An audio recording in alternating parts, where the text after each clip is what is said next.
back to Purrfect Takes. I'm your host, Stephen Patton, joined as always by my co-host and dear friend, Jacob Acquire.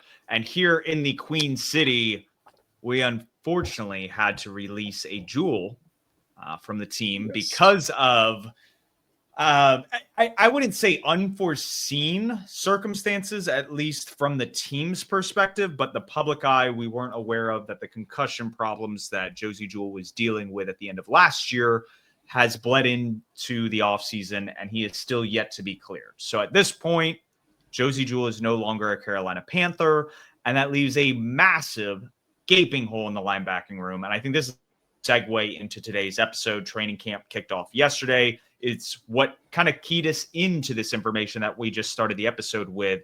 And that's what I want the focus to be. Is questions that we have as fans that are unanswered between the start of training camp and probably like the middle of August. You were kind of talking about, I want to say off air, kind of like week 3 of the preseason is kind of that good litmus test of how are these questions being addressed and have they been answered? For sure. Like you said, training camp started yesterday. We've gotten to hear from a couple players, one of them being Christian Roseboom, the linebacker from the Rams that we signed, who is now going to be, or presumed to be, a starter, right? Because Jewell is no longer with the team.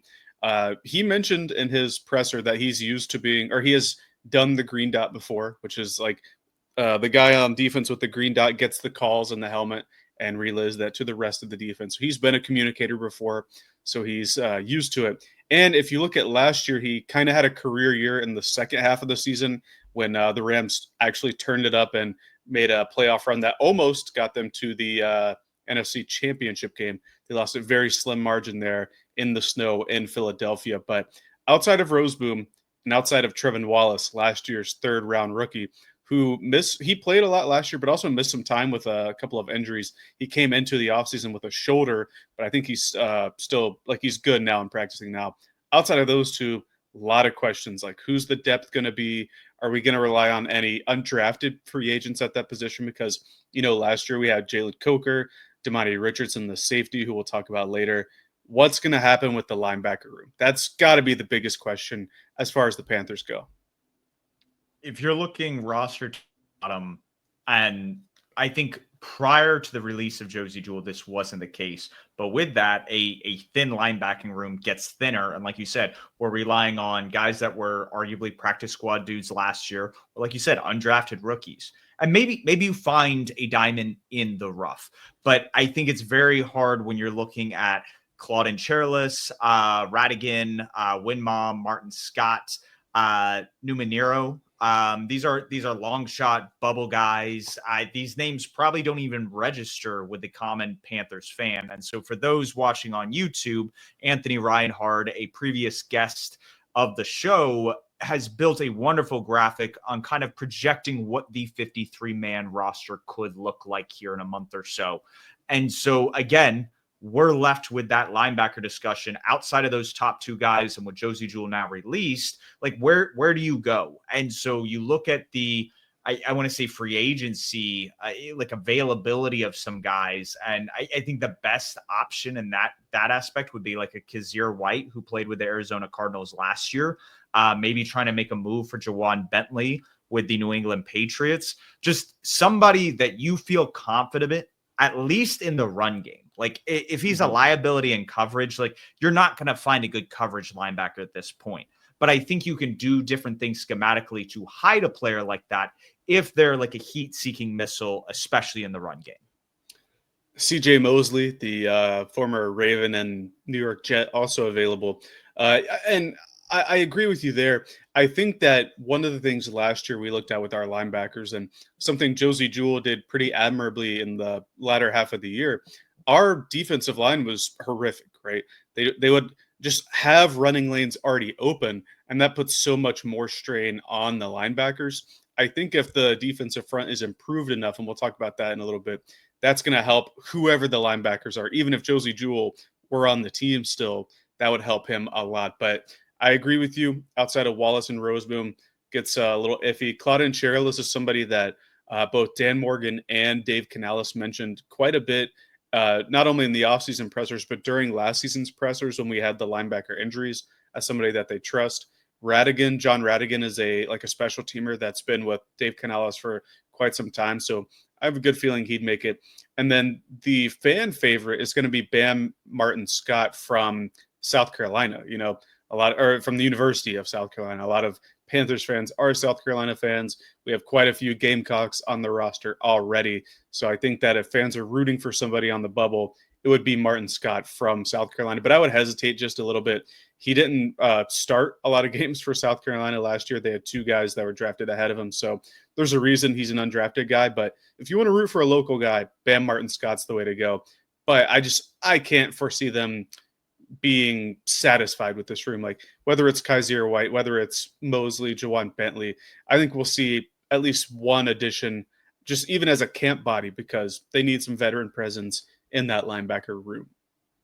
We traded for Mike Jackson about a year ago. It's one of those moves that I think that was week 3 of the preseason, kind of like the timeline that I mentioned. That was then. So like they're active in not free, well, I would assume free agency and the trade market during this time. So you shouldn't be shocked to see another linebacker make their way into that room either during training camp or after we have to cut down the roster. And in those instances, you're bringing in a veteran that kind of knows how like an NFL locker room operates. I think what this serves to do for the team is to identify which of these young pieces are ascending. Like, can someone take a step, and giving them an opportunity to do so before getting that veteran in the room? Because once you bring the veteran in the room, like they're that dude. They're starting. Like, they're starting. Players. Yeah, exactly. They're going to be on the field over that young guy that you're trying to get a feel for. And so I think it's a really good practice, like you're saying, around that third preseason game. Once you know, like, hey, these are the guys we want, we're going to go make a move for X player. That's when you make it. Talking about South Carolina Gamecocks, we took one with our first round pick last year. Had an up and down rookie season. I think there's a lot of bright spots, but I think this is the time where we shift our attention from the linebacking room and look at the wide receiver room, which has a plethora of talent. We just drafted T-Mac this year. So again, 2 first-rounders in the wide receiver room. Adam Thielen is a proven veteran. Jalen Coker came along nicely as an undrafted free agent last year. And I think what it's going to come down to, because I think Jimmy Horn is a lock because of his, I want to say, contributions on special teams and more specifically punt returns, that we're going to have this camp battle between David Moore, Dave Canales' favorite, and Hunter Renfrow, a fan favorite because he played at Clemson. So what are your thoughts on this before I go on a rant and a tangent about kind of this whole hoopla that has been made of a player that has had one highlight catch in the past 24 hours? Well, if you listen to Twitter, he's had multiple highlight catches the past 24 hours. But when it comes to the last spot, I agree. If we keep 6 wide receivers, obviously, I know this graphic says 7. We entered the year with actually 5 on the initial roster. And then, as the season goes on, people get injured. You have wheeling and dealing from your practice squad, that kind of thing. But Thielen, McMillan, Leggett, and I would say Coker, 4 locks. Jimmy Horn, I would say, is as close to a lock as you can get, because you're right. He's not only does he excel at returning the ball, he wants to do it. Anytime that he had an interview this offseason and in the draft cycle, he talked about how he loved returning. So I think that that's a guy that we want to keep. And then it's down to, like you said, David Moore and Renfrow. Dan Chisena played a little bit for the team last year, but I think he's more on the outside looking in.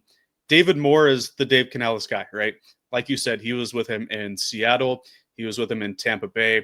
He was a reliable target for the most part last year when he had to get heavy snaps. We all remember the bad drop in the Saints game, but someone else had a bad drop in the Saints game as well. So we can't pin all of the drops last year. Chain snatched in the Saints game. I think there's a little bit difference. There's a difference, yeah. He had a bad drop, similar drop in the Chiefs game, and then obviously the one in the Eagles game. But the player, or even if you're not on the bubble, you got to catch the ball. But with David Moore, I think Dave Canales is secure with him being there. He was actually a free agent this offseason, and we re-signed him to a 1-year deal, indicating that we kind of want him here. But then you get to Renfrow, who I think in his heyday is quite a bit more talented than David Moore, right? He operates quite well out of the slot. He's been a guy that also plays special teams, particularly as a gunner.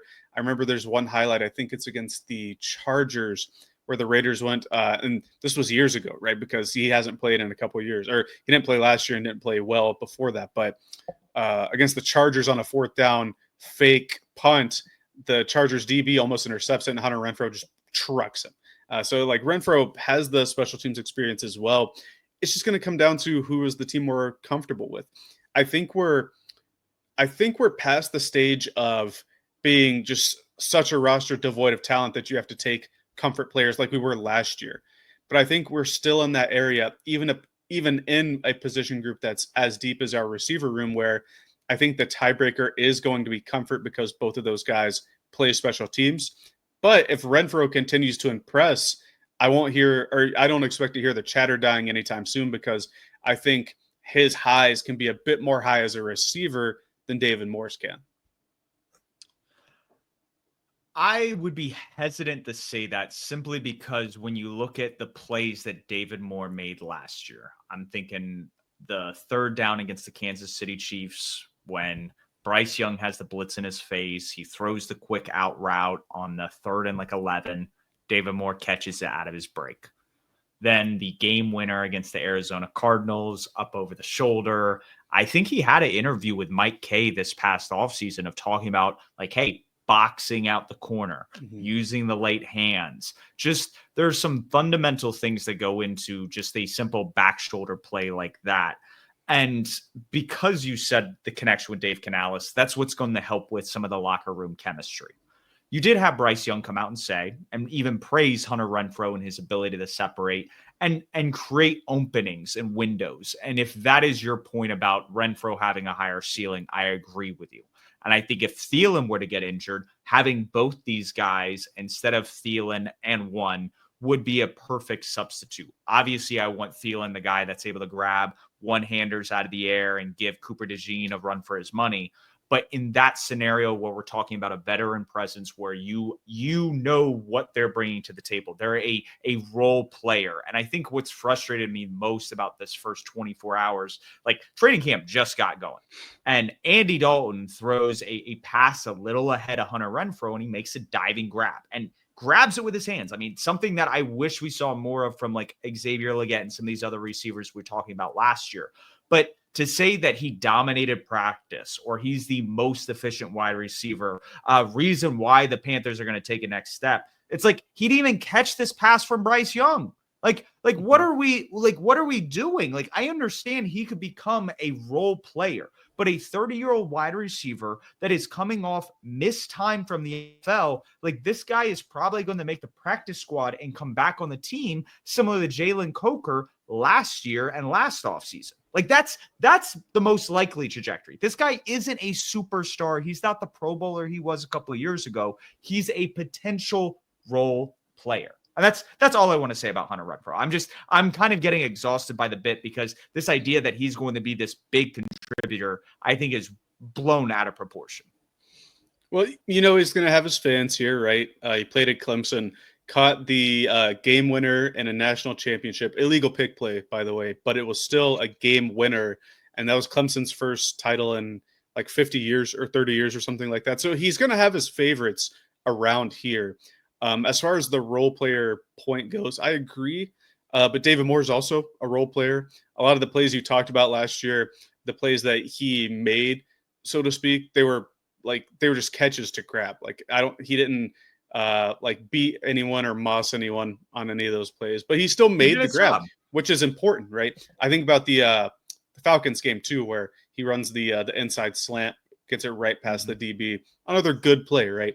I'm not saying Renfrow can't make those plays, but I think it's harder for him, especially coming off of missed time, to go against or to take the job of somebody who is comfortable with the coaching staff and knows that he's been in the same offense for 5, 6, 7 years, like the Canales inspired offense. So not sure about that one. It's going to be tough for Renfrow, to say the least. Maybe if they keep 7, he'll make the team, but hard to tell.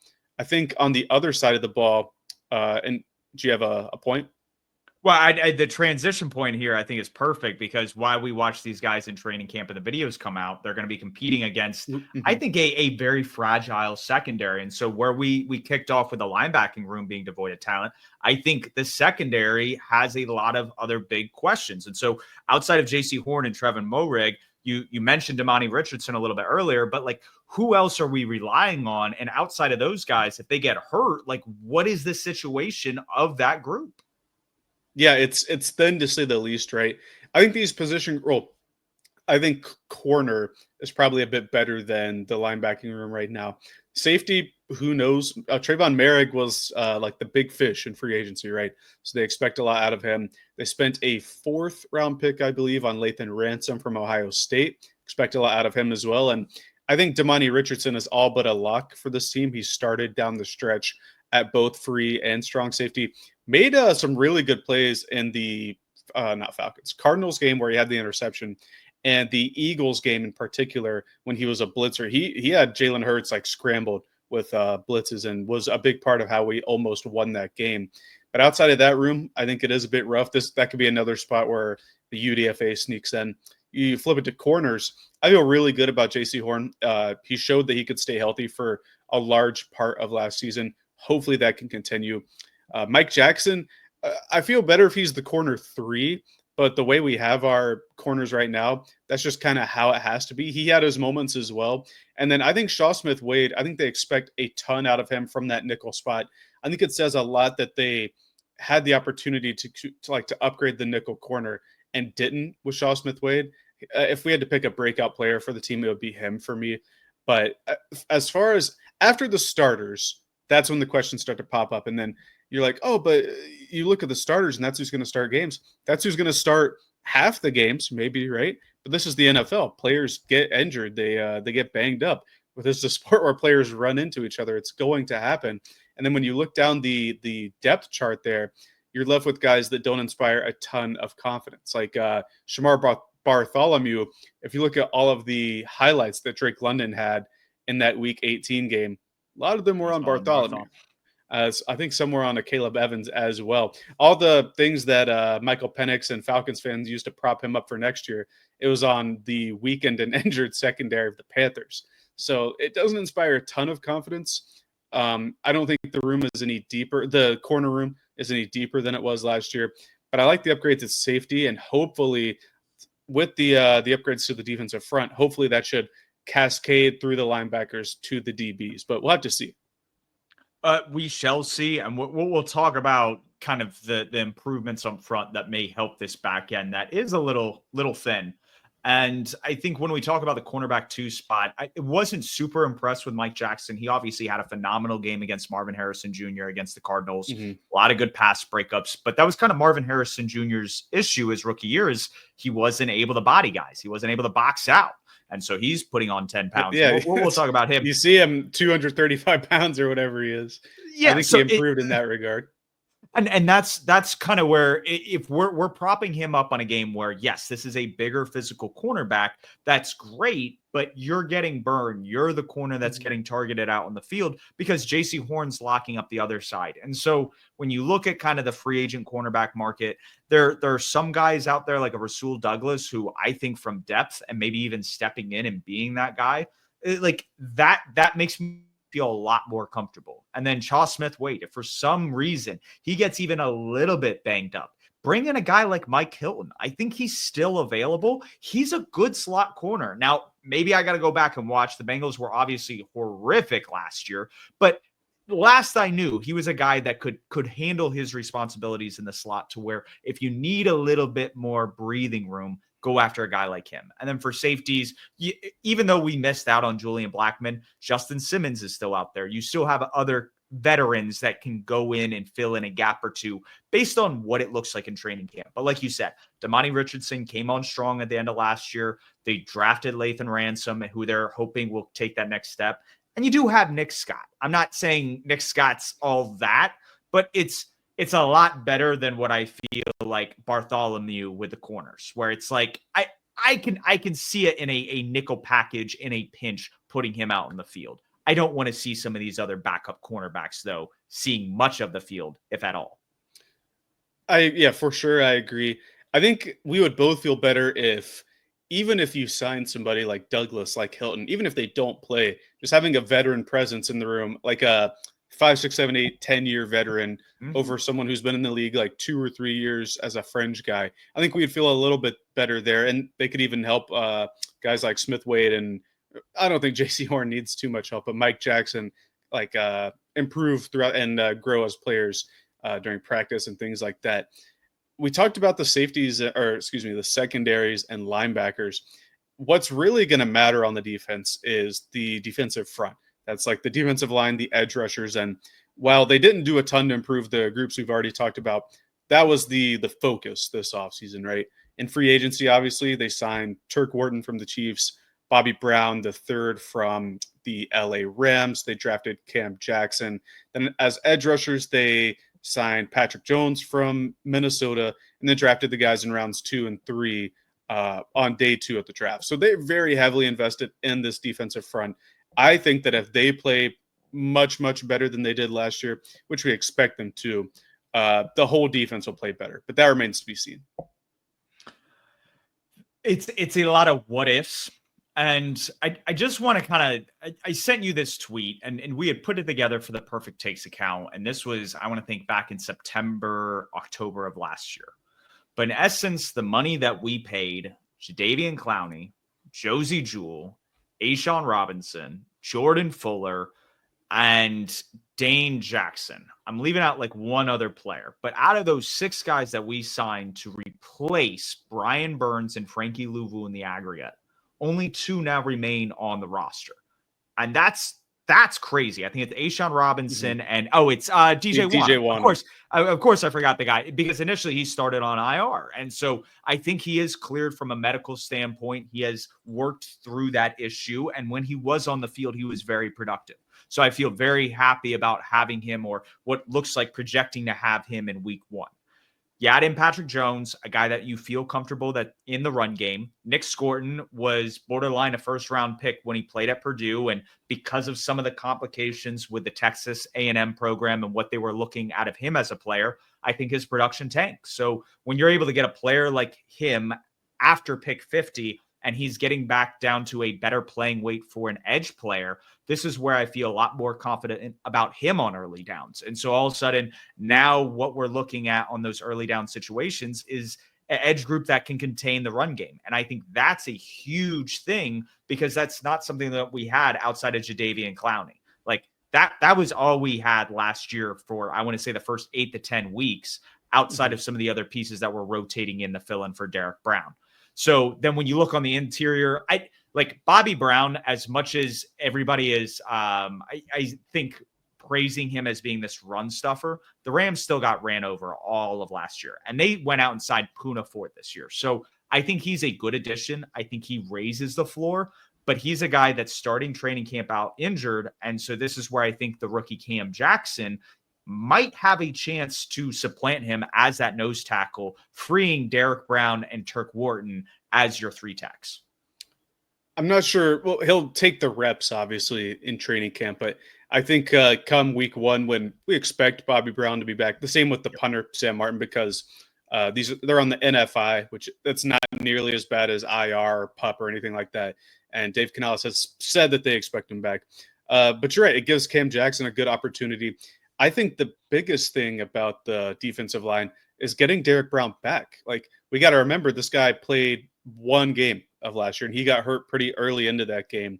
And if we get him back, who you could argue is a top 3 to 5 run defender from the interior in the NFL, adding an actual nose tackle in Bobby Brown, I think that's why people are excited, because we haven't had an actual nose tackle in an Evero defense, which requires a nose tackle. Right? So now we have 2 of them. So even if Bobby Brown is hurt long term, we have another one that was at Florida this year. But adding Derek Brown back and getting Tershawn Wharton back and adding Bobby Brown, it's like having a whole new interior, right? And then you add somebody like Patrick Jones on the outside and Nick Scorton, who, while Jadeveon Clowney technique-wise was much better, he was also on the other side of 30, right? I think one of the reasons they felt comfortable letting him go was they liked the steps that the younger guys were taking, and they wanted a bit more juice, a bit more speed on that edge, especially on early downs. Then you look on third down and you have a guy like Princely who throughout the first 2 practices has been cooking both Taylor Moton and Ike Ekwonu and getting into the backfield. One time he brushed up against Bryce, and that was a whole thing. But Dave Canales went back and watched the film. It's Release the tapes. Bryce was trying to avoid it, and Princely was trying to avoid it too, but they tried to avoid it in the same direction and bumped into each other. I'm not too concerned about that. But having a guy who's able to do that already, that's pretty good to hear, especially last year when all we would hear and what we saw in training camp when you and I were there was Bryce was cooking this defense. We're like, oh, Bryce is taking the step. Then he goes out and it's flat in the first 2 weeks. And it's like, oh, maybe the defense is just really, really bad. And that's what happened to be the case. So seeing the defense perform well already in training camp is a very, very good sign. The defensive front, I'm in particular.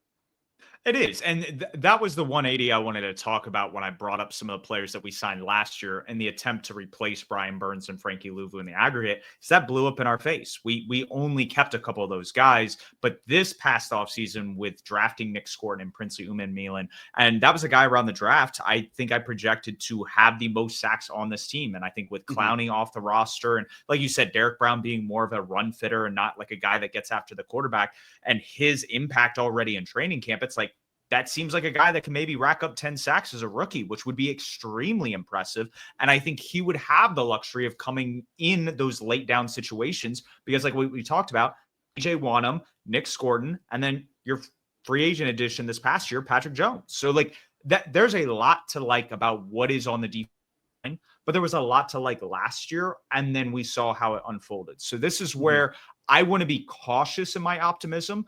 Do I agree with how the front office went about rebuilding the defensive line, just like they rebuilt the offensive line last year? Absolutely. And because of that, I have faith that that will play itself out.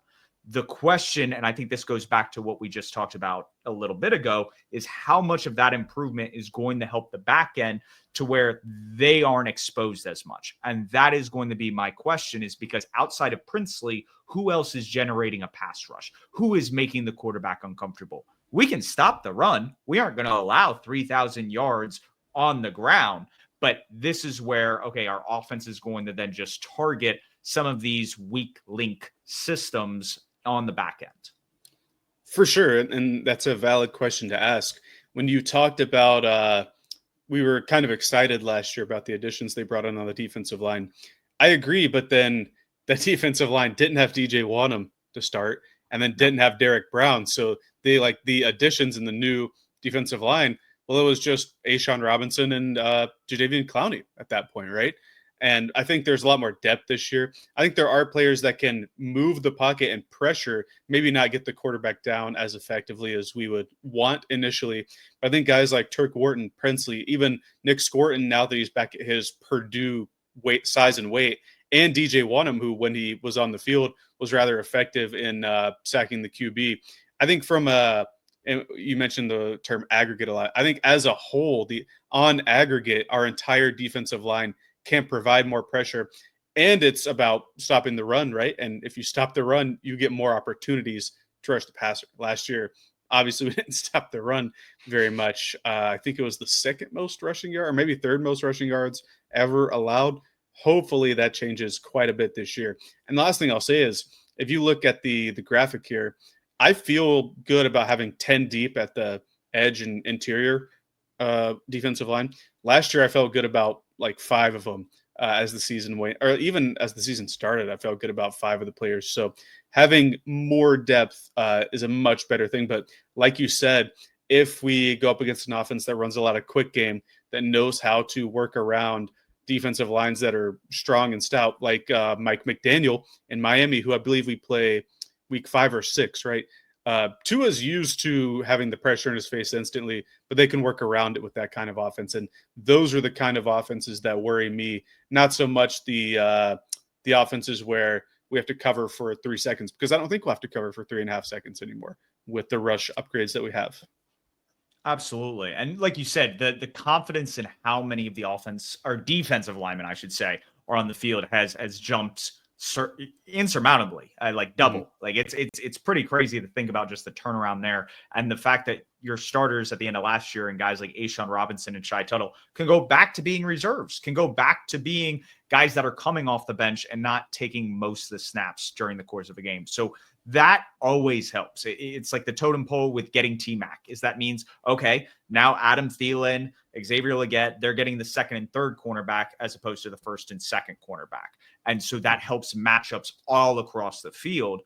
And speaking of matchups, I think the last question that we really have is with Tommy Tremble coming back from injury. JT Sanders obviously impressing as a rookie. Who is going to be that tight end to, especially in potential 12 personnel looks that we're going to roll out this year to kind of give us a advantage where the defense is kind of stuck in choosing, are they going to defend the pass or the run with our team? And that's where it's going to come down to veteran Sam Mitchell that we signed. He's previously played and was drafted by the Detroit Lions, or the Panthers rookie who we drafted, Mitchell Evans out of Notre Dame. So I'm curious to turn it over to you. Mike K was able to on the Riot. Is it the Riot? No. The Processing Blue Crossing Blue. podcast. Yeah. Okay, no, I'm getting them confused with the other one. I apologize if Mike K listens to this. Shame on me for not knowing the name. But that is where they had Sam Mitchell on, interviewed him, kind of got his background, and I always like that because then you understand the person. You almost, I wouldn't say sympathize, but like hearing what they went through. Like this guy not played through, but came back from like an ACL tear, and just hearing his journey, it makes you think of a guy like Thomas Davis or some other guys in our team's history where it's like they went through an injury like that and they were able to push through and still be an impact player. And obviously Sam Mitchell is a fringe final 53 guy, not a star inside linebacker, but between these two, who has your attention? I hate to do this to you because you said Sam Mitchell a bunch, but I think it's James Mitchell, actually. I think we wrote it down wrong in the notes because It is James Mitchell. Reinhardt's graphic here, it's James Mitchell. So sorry to not interrupt you there and like critique it, but I think Mitchell Evans, it's funny we have James Mitchell and Mitchell Evans. I think Mitchell Evans, the 5th round draft pick, actually has a very, very good chance of not only making the roster, but being a featured guy, especially when Tommy Tremble is out. You know that I've been a big fan of Evans throughout the process. He was a top 5 tight end for me in particular. And I think he's probably the best blocker instantly in the tight end room on our roster, even when Tommy Tremble comes back. And that's a big part of the Canales offense. When they run the 12 personnel, when they want to do the RPO stuff with the receiver and the running back, the tight end has to block on that part. So I think he has a leg up there. Jatavian Sanders, the incumbent tight end, is definitely more athletic, and he has the rapport with Bryce Young, which is always important, right? But I think that what Evans can provide both as a blocker and a yak receiver, he's not going to be like a burner or anything, but once he has the ball in his hands, he'll break 1 or 2 tackles. I think that's going to give him quite a good chance to get on the field early, especially if Tommy Tremble doesn't come back within the first couple weeks. But what I will say is if Tommy Tremble starts the season on the PUP list, which I believe keeps you out for the first 3 or 4 games, I think James Mitchell has a very good chance of making the roster because, like you mentioned earlier, our initial 53-man roster for week 1 carried 4 or 5 tight ends. So clearly they value the tight end. And I think out of all the non-draft picks from the Panthers, James Mitchell has a good chance to make it. Absolutely. And if for some reason Tommy Tremble isn't 100% week 1, say he starts off on the inactive list or he's on the PUP, that's where I think you can still have these 3 tight ends on the roster. It's just a matter of, as the season progresses, who's picking up the playbook, who's healthy, because that's the issue, I think, with Mitchell Evans, and the reason probably why he got drafted later or as late as he did is the health concern. And if he can't stay healthy and he can't stay out on the field, you're not going to see the blocking ability that you're talking about or his ability after the catch with the football. And I want to see more of that. And so I'm hoping what we saw in college is more of an anomaly and not just a pattern that's going to keep reoccurring. Outside of this, and I think where I was getting the James Mitchell getting messed up is our punter is Sam Martin. So I was getting the Sam M and James M mixed up there. But I think that's really not punter, but kicker. I I personally have not liked the not punters. I'm going back to punter kickers that the Panthers have signed since John Casey retired. We had a Lindo Mare for like a season or two. Then we had Graham Gano's stint, and then we You had didn't like Graham Gano? At the start, he was pretty good, but then Super Bowl in the playoff games. Well, that's where it was. Whenever it came down to it, outside of this 63-yarder, which you can argue that we should have never had an opportunity to kick that. But outside of that one, I thought there were very few kicks where I was like, ooh, Graham Gano's clutch. It always felt like when you needed him to make a kick, he couldn't step up to the plate. And that's why it left a sour taste, is because like I can't tell you how many times Jake Delhomme, Steve Smith would will a drive together at the end of a game, and John Casey'd kick a 40, 50-yard field goal, and we'd win the game. And that was the Cardiac Cats. That was part of the identity, at least for me as a Panthers fan. And I've missed that a little bit. We haven't had, I would say, a really, really good kicker in a long time. Some of these guys have averaged insane field goal percentages. Like, for instance, we had Zane Gonzalez on the roster last year. He had one of the highest field goal percentages in the league. Eddie Pinero as well. I think he was first all time, following Tucker missing a bunch last year. But then Pinero also missed quite a few. And so it might have moved him down to second or third, but I agree with you. And then it's the kickers that we sign or draft, but let them go elsewhere that end up really good. Harrison Butker, Joey Sly, after being a Carolina Panther, is a pretty solid kicker. And then the guy last year, the thicker kicker, Harrison Mevis, I want to say, I believe is now the starting kicker for the New York Jets. So kickers that we let go, it's a pretty good sign. Graham Gano was good for, I think it was Washington after, or maybe it was the New York Giants. I don't know. He was good for whatever team after the Panthers, but you're right. When it comes down to the kicking competition, I don't think we know yet. I don't think we'll know until like preseason games, joint practices, who's going to have the leg up there. And you mentioned Sam Martin, the punter. He is also on the NFI list, not practicing. So both kickers won't have their regular holder. I think Andy Dalton is the holder right now because he did it way back in 2010 at TCU. So he has some experience doing that. But between Matthew Wright, the incumbent guy, he's bounced around. He was on the Chiefs last year when Butker was hurt. I think he's played a game for the Panthers. Between him and the undrafted free agent kicker Ryan Fitzgerald from Florida State, I want to say, who was he had a perfect field goal record last year. He was 5 for 5 from 50, but he only kicked like 10 field goals last year because Florida State was pretty terrible. So it's going to be between those two. I don't think we're going to know until like the third week of preseason who's going to win that competition. We're going to have to see like actual live snaps, because like there's only so much that practice can do. And I feel like most of the kickers around the league are probably pretty accurate in calm situations. It's when you have 70,000 fans like cheering or booing you, or it's like those kind of moments is just like, that's kind of what makes or breaks a kicker. So we'll see, like you said, in the preseason, just get a feel for who has kind of command of that position. But that's an area where we talk about like winning or losing close games. That could be a determining factor right there. And so I would like to see an improvement in that room at some point. And maybe Matthew Wright is that guy. He's the unsung hero that comes out of nowhere, and he's just nailing them from all over the field. But until we see it on the field, this just, again, it's one of those areas on the team where you could marginally probably get better, and that could cost you a game or two if we don't find that guy. Like the Tampa Bay game, the first Tampa Bay game last year, where what was it? We had 5 fourth downs and kicked field goals a bunch and missed 3 of them, I think, and missed an extra point. We lost the game in overtime, so we could have won it in regulation. But yeah, I agree. Even John Casey had his one moment of unclutchness, unluckiness that we won't. But it wasn't a field goal. It wasn't a field goal. It was somehow something easier, in my opinion. And maybe not in today's kickoff rules, but it was somehow easier, and it didn't go our way. Maybe we're just cursed to never having an elite kicker. Adam Vinatieri, Justin Tucker. Now, granted, I'm happy we don't have a Justin Tucker. 5 years ago, had you asked me that, I would have definitely stood by a different answer. But yeah, no, we did not have an all-time great. Yes, happy about that. Maybe Ryan Fitzgerald, or Matthew Wright can be that next all-time great.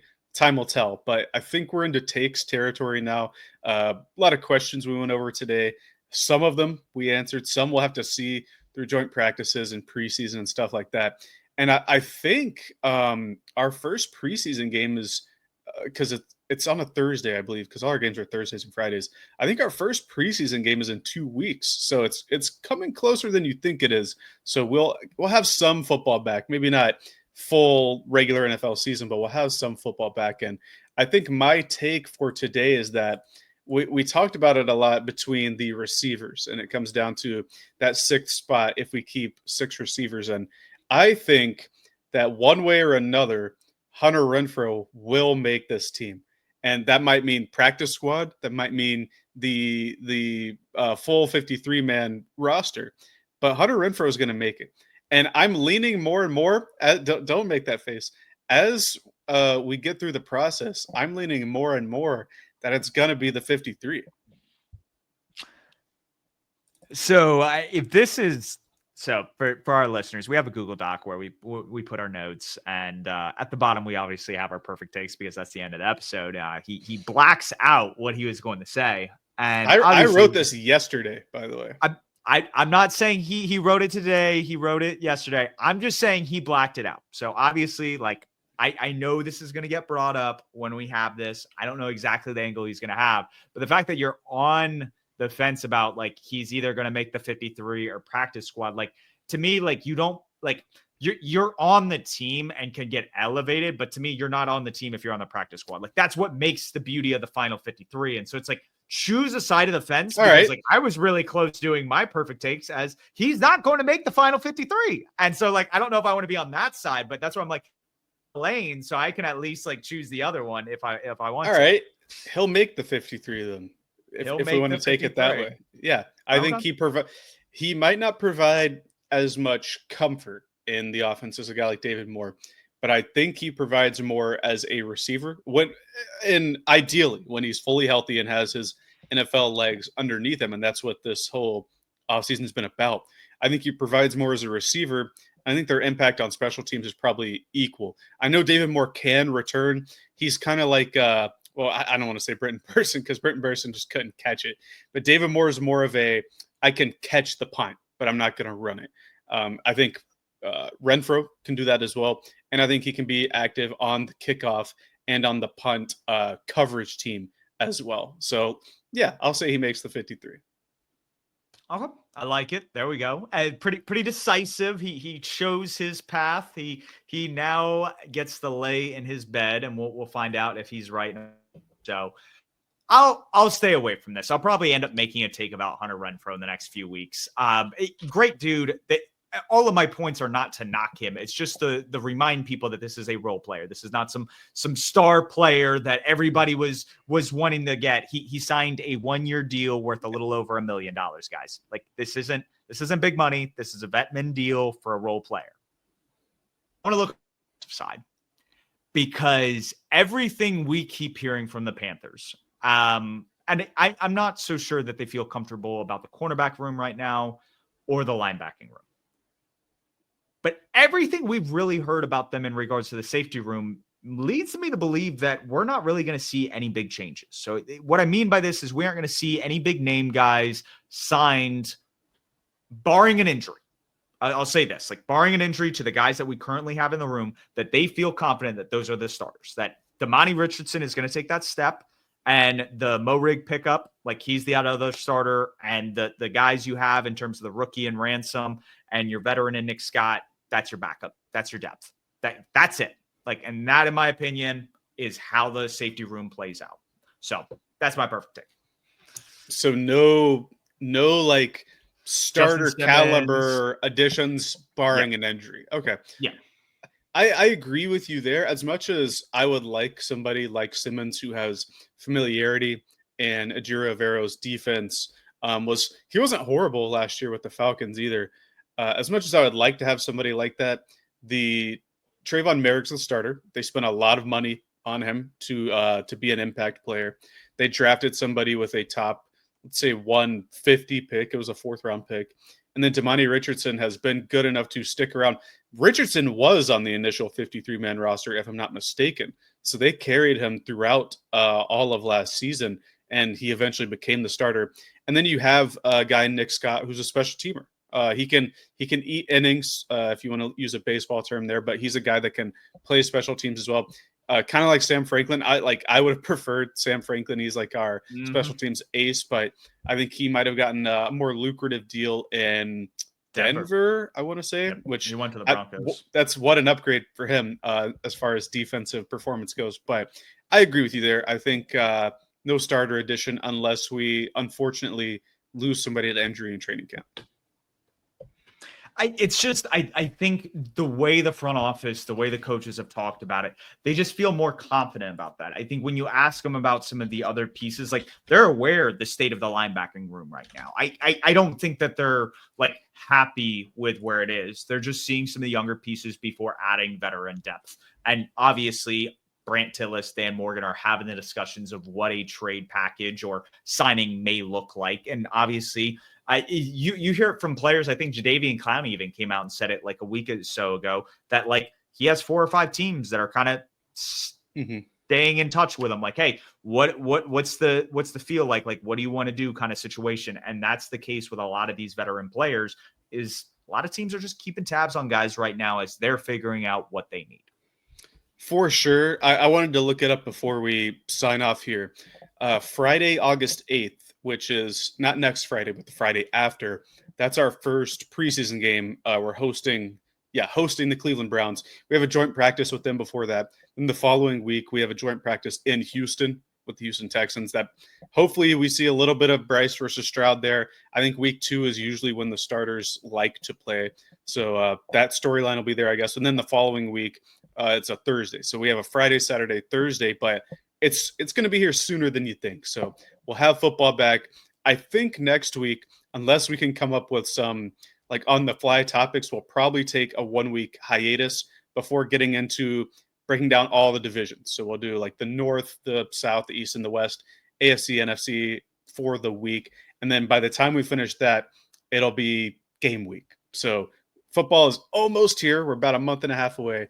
And until we get to that point, keep pounding.